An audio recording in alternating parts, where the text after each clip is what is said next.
covered. Fewer choices, longer drives. No state has been harder hit than us. And even after watching it impact New Hampshire, Congresswoman Ann Custer still supports it. Call Ann Custer. Tell her Obamacare isn't working for New Hampshire. GrokTALK.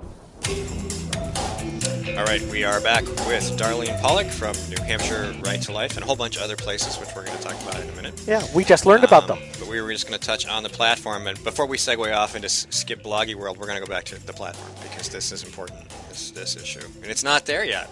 It's not up yet. No. So is it really there?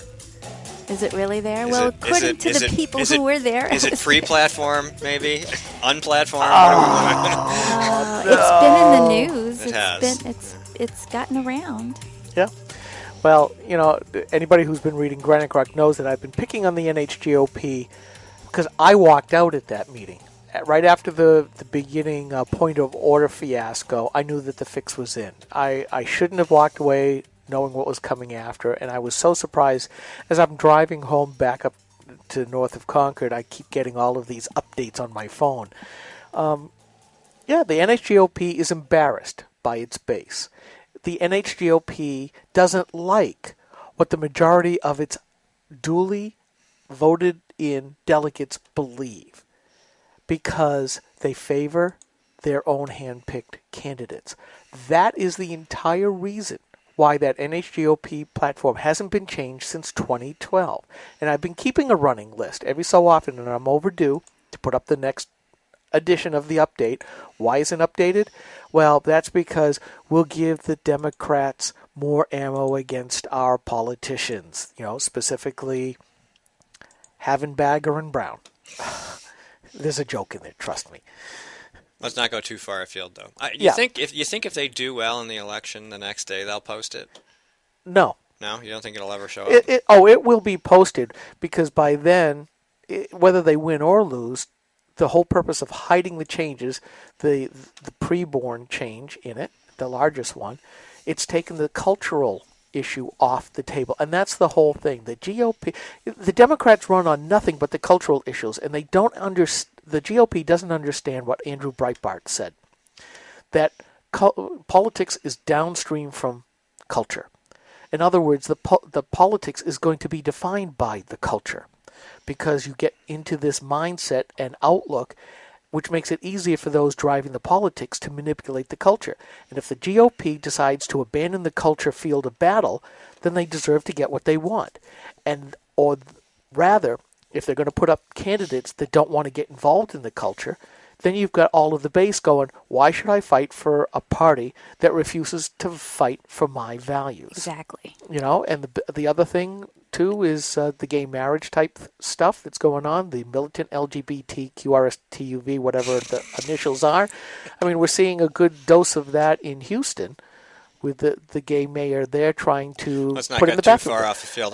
Talk about what this is the ADD part that I warned you about. Slow him down, or we'll waste the rest of your interview on that. So you're involved with more than New Hampshire Right to Life. I am. So tell us about these groups, what they do, what their focus is. I am vice president of Save the One, which is an organization, it's national, an organization that is the hard case scenario of the pro-life movement. And when I say that, we are mostly men and women conceived by rape and or mothers by rape, and special needs or fetal anomaly, which is an easier way to understand it, the special needs babies. When a woman is diagnosed or like Down syndrome, or suspected with any of those, the trisomy 13, 18, 21, and or even spina bifida, frequently, hydrocephalus, anencephalus, any of those fetal anomalies, they're automatically expected to want to have an abortion and to kill that baby before the baby is born. So we have a lot of special needs people that are joining our ranks now because we actually are officially a formed group this year, but we've been around for a couple of years. We've been down to the March for Life, and our speakers have been speaking all over the country. We have national and regional speakers. So we have about a dozen national speakers, and a few of us are international. So we go in other countries too. And then we have regional speakers. So there might be somebody in California who only speaks in California or in her area, and then New Mexico or whatever. California's big. It's a region. Yeah. So what we talk about are those hard cases, and we go to political events, and we talk to legislators, we talk to committees about what it means to. Let's say that somebody's trying to introduce a rape exception to a bill. For example, when the 20-week ban was to be voted on, somebody introduced, and I think it was Eric Cantor, introduced a rape and incest exception. We would talk to those legislators and say, this is unacceptable. This baby isn't biologically any different from another baby. There's no way for you to be able to tell which of these was conceived in a violent act versus wine and roses. They're the same baby. Biologically, physiologically. So why would you say that one is not worthy of being protected? Mm-hmm. And we talk about the confused compassion aspect of that, wherein this woman has been traumatized. She needs counseling. She needs help. She's going to have to get through this. But let's not compound her tragedy with another tragedy by forcing her, whether it's an actual force or a coercion by expectation that she'd want to have an abortion. Being in this movement or this organization, I should say, I've met loads of women who've had their babies from rape, and actually, technically, I qualify because it was statutory rape, and in that situation, so I was willing to risk my life for my baby, and I know that a lot of other women feel the same way, and it's just something that we go out and share with legislators and with pro-lifers. My understanding is that about 60% of pro-lifers actually have exceptions. And so what we do is we talk with them about what it really means and what the logic of it, because it just defies logic. If there's a baby, there's either a baby worth protecting or there isn't. And yeah, we need to protect women too. The women that are going through abortions, so many times they'll come after I talk and they'll just cry on my shoulders. I had an abortion 20 years ago, 30 years ago, 40 years ago, 50 years ago. Mike Rogers, who's normally here, he's not this week. We're at CareNet's fundraiser a week or so back, and they talk about that, what they do, post-abortion counseling, all these things that people don't think about. That here's a woman who's pregnant, and she's really upset, and she needs some guidance, and the only guidance she gets is from the culture and the people who are like, well, we can take care of this real quick, without really thinking about what it means to her later. Is it a big impact of this, sort of the self-gratification, the instant gratification, the selfishness that our culture has become? Is this wrapped up all into that? I mean, we talked about the Casey Hickok, the Ebola lady up in Maine, and the funny headline was, the Ebola's Sandra Fluck. But, very self-centered and not willing to think of the other stuff. And is that a case of the person or the culture's impact on the person? Is it also a case of the impact of religion being denigrated by the popular culture so that you don't think about the higher order type processing? You talked about the logic, but you also have to think about the emotional stuff that the culture is applying onto that person, I would think. Absolutely. And I would say that it's multifaceted. Partly, I don't know how much you guys watch TV, but the television's on at my work all the time. And I notice things that it just stunts the way we think. Movies, for example, would have a scene that's absolutely, completely unrealistic, but we don't think about it. We're in the movie and we're enjoying it, and so we don't think. We're not reaching the the dendrites, if you will, in our brains, we're not reaching those things which says, well, that's not logical. And they call it refrigerator logic when they produce these movies, because you don't think about it until you get up and go to the refrigerator. But I think we're at the point in our culture where this television is on so much that we don't think about it at all. We never even think about it. And so we don't reach those higher level places. In the schools, particularly, if we look at the public school system, same thing. They're not taught how to think anymore. Mm-hmm. They're just taught what to think a lot of times. Yep. We agree. That's huge. It's really huge. I actually homeschooled all 5 of my children through high school because I would not put them there in that situation. I only went to school to the 6th grade. I went to 7th grade for 2 months, and that's it. And I left school. And you're a nurse. I mean, I am a nurse. I went back to... You went back to school at some point. I got my GED and I went to college.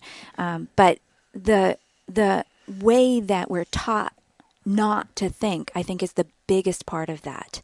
We have a stunted growth in that area.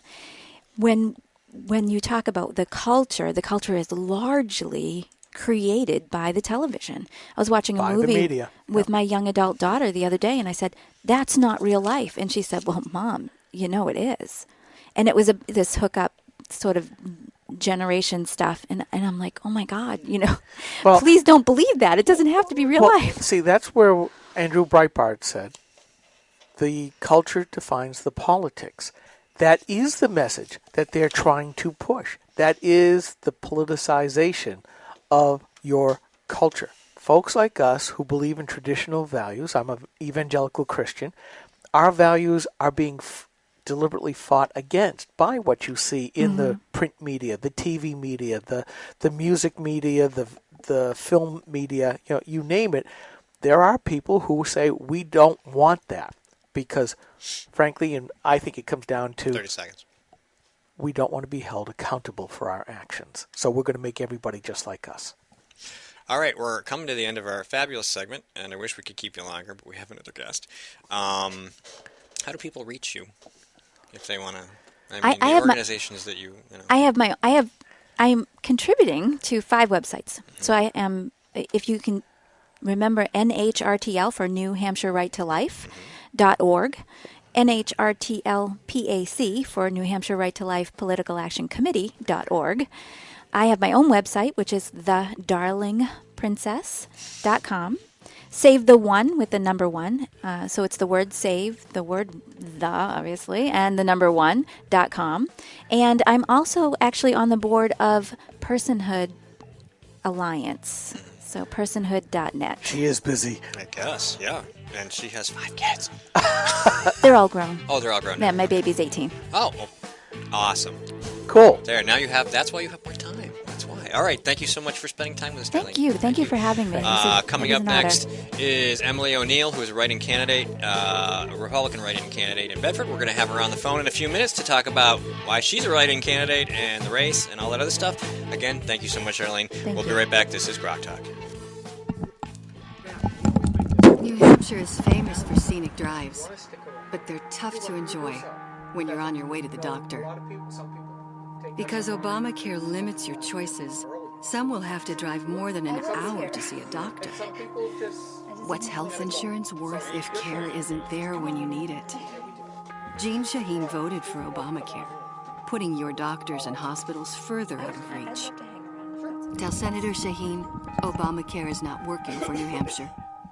She tried to make us believe she was a fiscal conservative, but State Senator Nancy Stiles has been deceiving New Hampshire taxpayers. Like a wolf in sheep's clothing, she claimed to be one of us, pretending to blend in, but all along voting like a liberal Democrat. She voted to raise your gas tax by another 23%, taking a bigger bite out of our wallets every time we're at the pump. And oh, how she drooled at the opportunity to vote to expand Obamacare, which will result in higher taxes and longer wait times in the emergency room. And now the Senate wants to pass a bill to prevent us from criticizing Senator Stiles' vote. Call Senator Stiles at 603-918-0553 and tell her that we're on to her wolf in sheep's clothing routine. Tell her to stop pretending to be a fiscal conservative and start voting like one. Paid for by citizens for a strong New Hampshire. This is a coalition of New Hampshire taxpayers. We're located at 8 North Main in Concord, New Hampshire. This is a repository for all things conservative and municipal. So if you have a problem in your town, your school, your budget committee, the right to know law, and now I just the top of our contribute. list I don't. is voter fraud. You have a tip for us, some information for us, you want to join or help us out, cnht.org.